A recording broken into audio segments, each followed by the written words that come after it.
നമസ്കാരം. രാജ്യത്തെ ഏറ്റവും കരുത്തുറ്റ പാർട്ടിയാണെന്ന് BJP എന്ന ഭാരതീയ ജനതാ പാർട്ടി.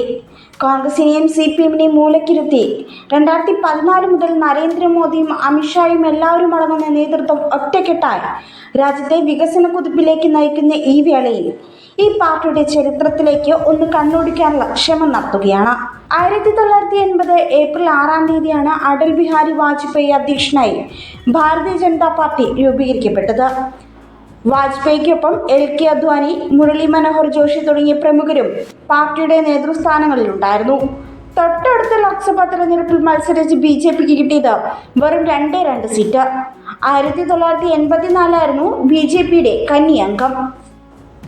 അവിടെ നിന്നങ്ങോട്ട് ഭാരതീയ ജനതാ പാർട്ടിയുടെ വളർച്ചയുടെ കാലഘട്ടമായിരുന്നു. ഉത്തരേന്ത്യയിലെ ചില സംസ്ഥാനങ്ങളിൽ ആദ്യം 16-ാം വയസ്സിൽ കേന്ദ്രത്തിലും ഭരണം നേടി BJP. ആദ്യം 13 ദിവസവും പിന്നാലെ 13 മാസവും അടൽ ബിഹാരി വാജ്പേയി നയിച്ച കേന്ദ്ര സർക്കാർ പിന്നീട് 5 വർഷം തികച്ചു ഭരിച്ചു. ഇന്ന് ഇന്ത്യയിലെ ഏറ്റവും വലിയ പാർട്ടിയാണ് BJP എന്നത് നമുക്കറിയാം. കേന്ദ്രം ഒറ്റയ്ക്ക് ഭരിക്കാനുള്ള ശക്തിയും ആ പാർട്ടിക്കുണ്ട്. 1951 സ്ഥാപിതമായ ജനസംഘമാണ് പിന്നീട് രൂപവും ഭാവവും മാറി BJP ആയതെന്ന് വേണമെങ്കിൽ പറയാം.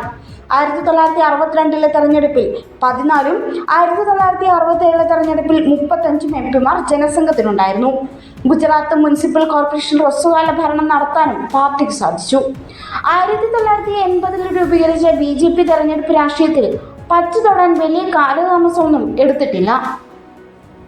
1984 2 സീറ്റ് മാത്രമേ കിട്ടിയുള്ളൂ എങ്കിലും 91 തെരഞ്ഞെടുപ്പിൽ നേട്ടം 120 സീറ്റായി വർദ്ധിച്ചിരുന്നു.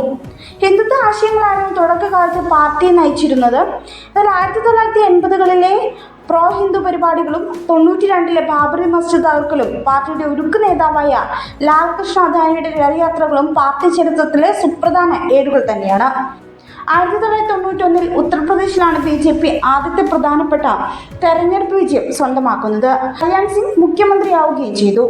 ബാബറി മസ്ജിദ് തകർത്തതിന് പിന്നാലെ ഉത്തർപ്രദേശ് രാഷ്ട്രപതി ഭരണത്തിലായതോടെ വെറും 1 വർഷം കൊണ്ട് സർക്കാർ താഴെ വീണു.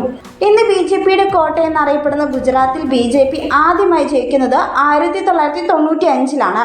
കേശുഭായ് പട്ടേലിന് പിൻഗാമിയായി 2001 നരേന്ദ്രമോദി ഗുജറാത്ത് മുഖ്യമന്ത്രിയായും എത്തി. പിന്നാലെ മധ്യപ്രദേശ്, ഛത്തീസ്ഗഡ്, ഗോവ, കർണാടക, രാജസ്ഥാൻ, ബീഹാർ തുടങ്ങിയ സംസ്ഥാനങ്ങളും BJP ഭരണത്തിന്റെ കീഴിലായി. 1996-ലായിരുന്നു അടൽ ബിഹാരി വാജ്പേയി ആദ്യത്തെ NDA സർക്കാരിന് രൂപം നൽകിയത്. ആദ്യം 13 ദിവസവും പിന്നെ 13 മാസവും. 1999 തെരഞ്ഞെടുപ്പിൽ ജയിച്ച വാജ്പേയി കാലാവധി പൂർത്തിയാക്കുന്ന ആദ്യത്തെ നോൺ കോൺഗ്രസ് പ്രധാനമന്ത്രിയുമായിരുന്നു. 2014 ലോക്സഭാ തെരഞ്ഞെടുപ്പിൽ നരേന്ദ്രമോദി എന്ന നേതാവിന്റെ വ്യക്തിപ്രഭാവത്തിന് സാക്ഷ്യം വഹിച്ചതായിരുന്നു. ചരിത്രത്തിൽ ആദ്യമായി കോൺഗ്രസ് അല്ലാതെ ഒരു പാർട്ടി കേവല ഭൂരിപക്ഷം നേടി. കോൺഗ്രസ് വെറും 44 സീറ്റിൽ ഒതുങ്ങുകയായിരുന്നു. ലോക്സഭാ തെരഞ്ഞെടുപ്പിന് പിന്നാലെ മഹാരാഷ്ട്ര, ഹരിയാന, കാശ്മീർ തെരഞ്ഞെടുപ്പുകളും പാർട്ടി ജയിച്ചു. 2014-ലെ വിജയത്തിനു ശേഷം ഈ രാജ്യം BJP എന്ന പാർട്ടിയെ പിന്നീട് കൈവിട്ടിട്ടില്ല.